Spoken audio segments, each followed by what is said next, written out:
Right, time for this.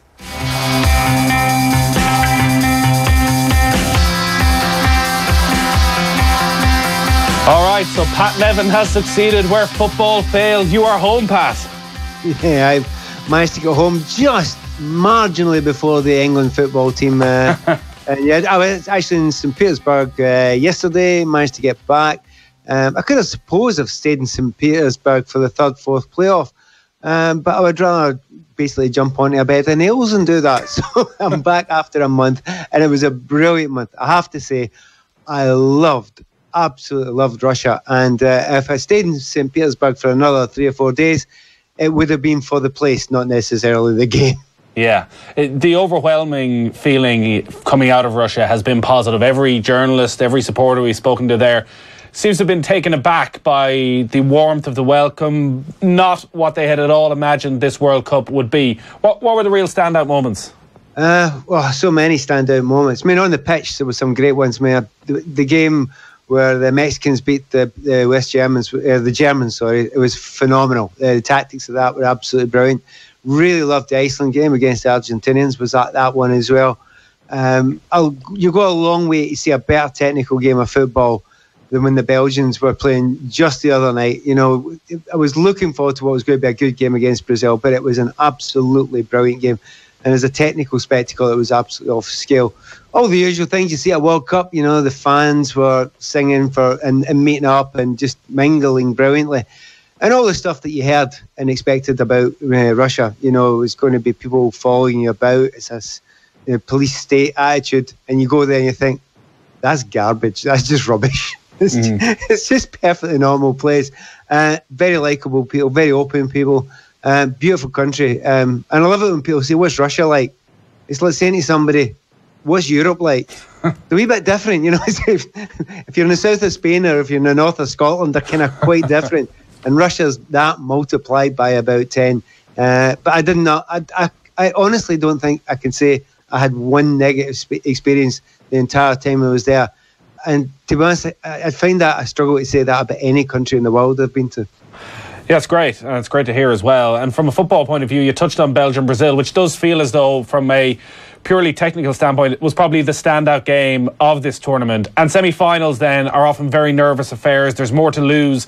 You just do not want to be in the position that England and Belgium have found themselves in. Technically, France, Belgium, Croatia, England, how did they stack up? I'll tell you right up now, just now, I seen very little of the England game. Most of it I was actually getting back, so I managed to see the latter part of it. So I didn't see England playing well in the first half at all. It did happen. A very, very quick story about that. I was actually on a plane from London Heathrow up to Edinburgh, and the pilot came on, an English pilot, said, just to let you all know, England have gone 1-up. Silence. Nothing. There was no cheer, there was nothing. Just silence on that. Ah, brilliant. It was hilarious. So anyway, got to see the end of it. You know, England going out, which was for them. I think they've overperformed to get that far. This is the first pretty good team I think they've managed to meet in the whole competition, and they managed not to be able to beat them. But you know, having said that, well done getting this far. But I think England has to keep a perspective on this. Had England been in the other side of the draw, no chance, absolutely no chance. I wouldn't have seen them get through it at all. So when you talk about overachieving, it's that getting to a semi-final was probably beyond the level they should have actually reached. Oh yeah, I mean, I think even beforehand, I think Gareth Southgate and the team were saying that they're hoping to get to a quarter-final, and that would have been fine. But just because of the way it went, the way the draw went, and they realised that the bunch of teams, I mean, it was the Sweden game. I annoyed the vast majority of Swedish people, apparently, because I watched the game before that and said quite simply, England will hammer them. They're just not good enough. I was just being honest. I wasn't being nasty. I was just being honest. They weren't a good side. So England managed to do that. Scraped by in the other game against Colombia. And that was okay, but that's kind of second division. You're a lower Premier in international sides. That's not Brazil, that's not Argentina, that's not Germany, that's not France. So, you know, when they come up against a kind of real Premiership type international team in Croatia, they weren't good enough to do that. But that's to take nothing away from them. That's where they are. And well done doing slightly better than is expected. And to be honest, listening to most English people talking just now, yeah, they're disappointed, but they know that they've gone as far as they expected to go. And it's the right final now, probably. It's particularly the right final because beforehand I was asked for my favourites for the World Cup and my dark horses. Favourites, France. Dark horses, Croatia. Thank you. I finally got something right. Nailed it. Just leave it there. Drops the mic. Leg it quick before I blow it. You're asking about the other semi-final, and that was the one I was actually at. I was at the Belgian France one, and that was a really intriguing game. Shame it was compared to the one before it with Belgium versus Brazil, because that was a hard one to follow.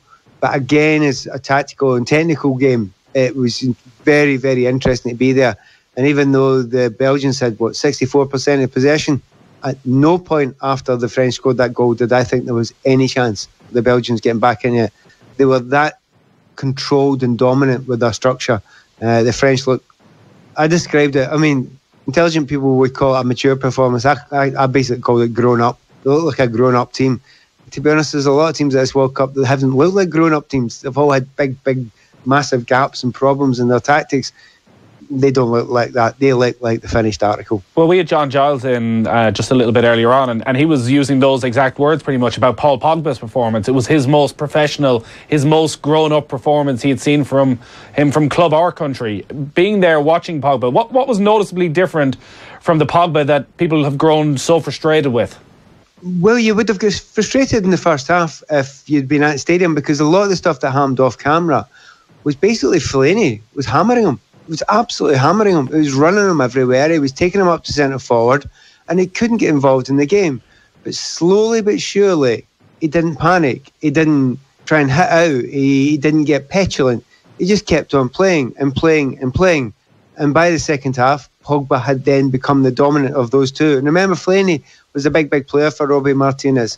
And he became less and less important in the game. He was only looking for headers in the back post, which was pretty difficult considering there weren't any good balls being played in unless it was coming from Kevin De Bruyne.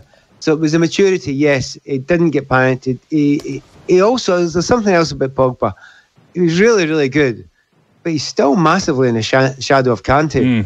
Kante was weird to watch him in that game. I've watched him often enough for Chelsea, even before that. And people often say, where does he play? Does he play right or left midfield? He actually plays both of them at the same time because, basically it always looks like there's two of them.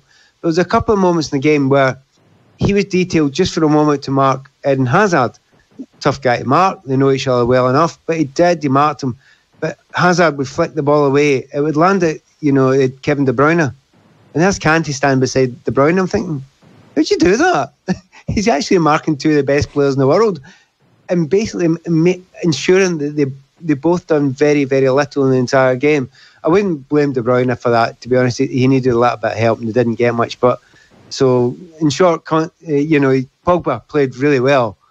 I'm not sure he would play quite so well if he didn't have N'Golo Kante sitting beside him. Kante really doesn't get enough credit when he is on the ball as well and what he can contribute in that sense and his ability to skip past a couple of players in a flash. But is there anybody better in world football at reading a game right now than N'Golo Kante and knowing where danger is going to be? That's a great question. I don't know if there is. There's nothing jumping to mind. There's a lot of good players out there and a lot of guys that read it really, really well. But that ability to see where the danger is going to come and then get there at a speed that is very strange and very hard to understand, and then find yourself outnumbered 2-1 but still come away with the ball. I really don't think I've ever seen anyone do it. People talk about Makelele's.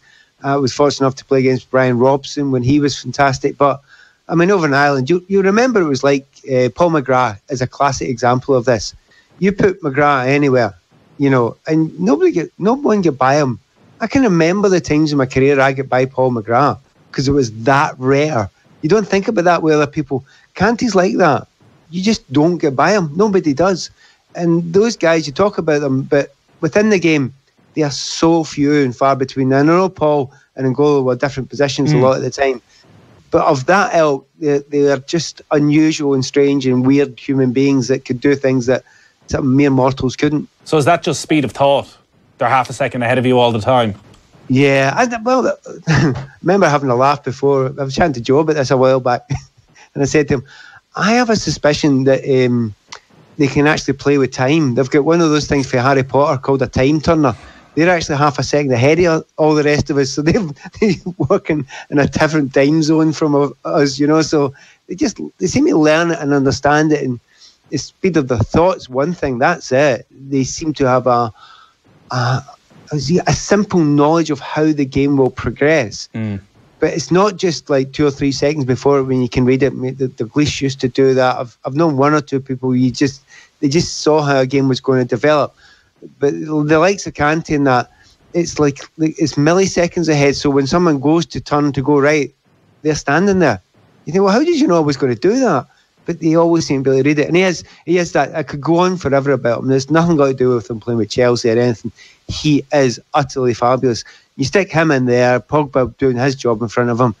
The stuff that Mbappe's beginning to do now, again, kind of weird when you're in a stadium and you see people at that level who seem to be a step above everybody else.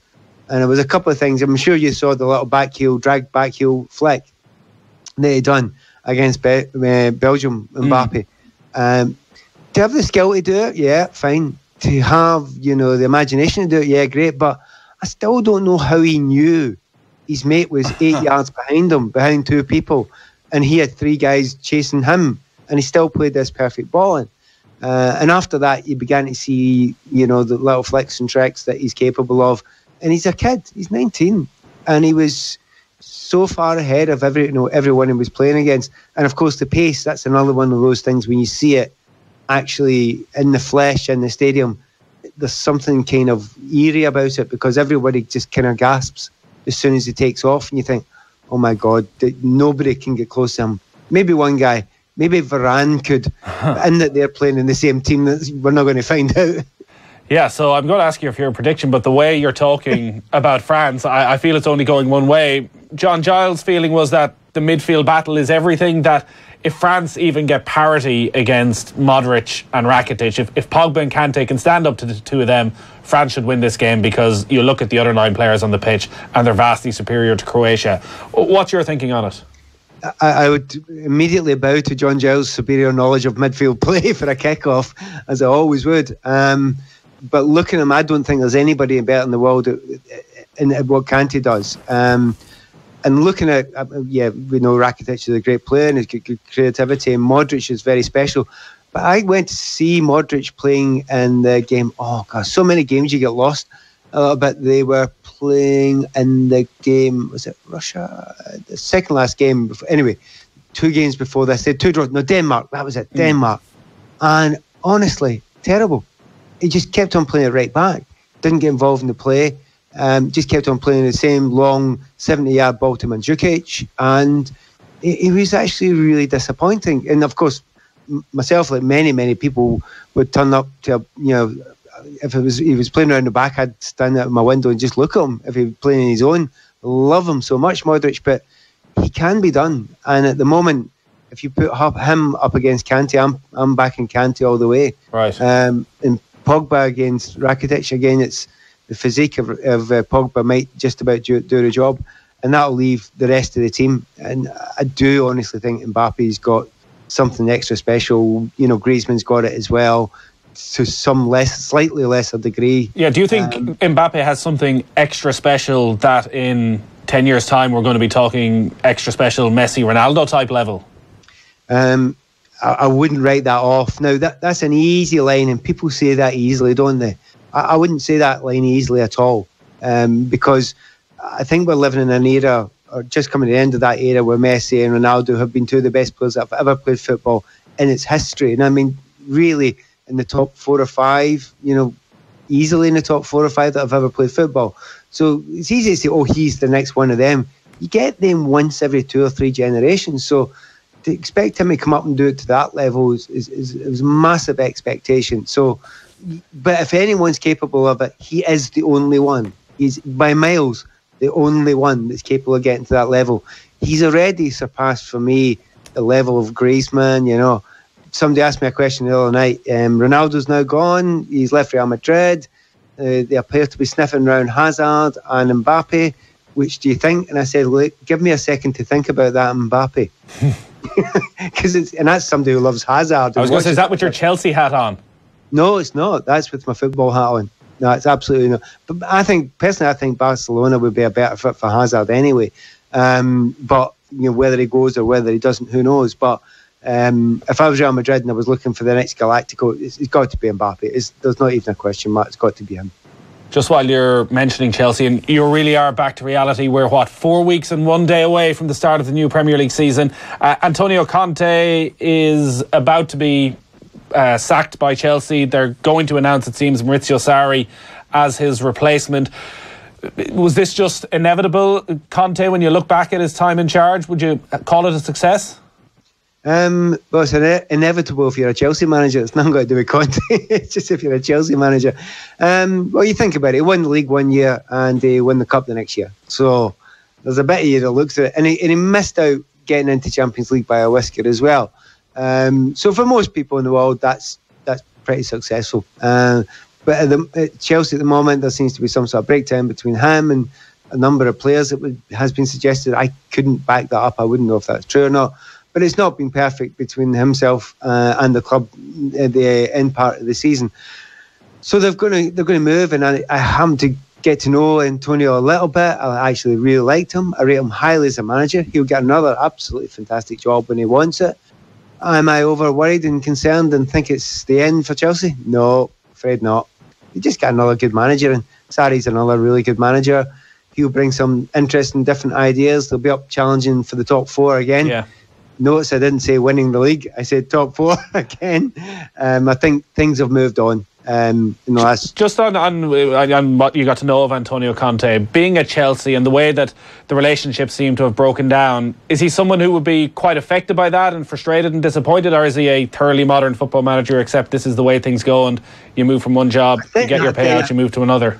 Yeah, I think he'll be hugely frustrated, but like most managers, he's very strong-willed. So, he'll think and absolutely believe and have a good point that, wait a minute, you lot are making a mistake. I'm as good as you'll get. You look at the amount of league titles he's won, over in Juventus, he's done okay with the Italian national team. Look what he did with Chelsea in his first season after what would have been a terrible season. So, he's got every right to argue that. But he's also quite stubborn, very, very stubborn. So he was going to wait for his money and make sure he got it. I'm not sure. He goes back to training there. I mean, it depends how cynical you are. And I do not know the answer to this. He either came back with one or two reasons. First reason is the club are trying to wind him up, try to get him to walk. And then it's a kind of legal battle. And he refused to walk. He just keeps on taking training until he gets his payoff and what he's due. And the other possibility is Chelsea are just being incredibly professional.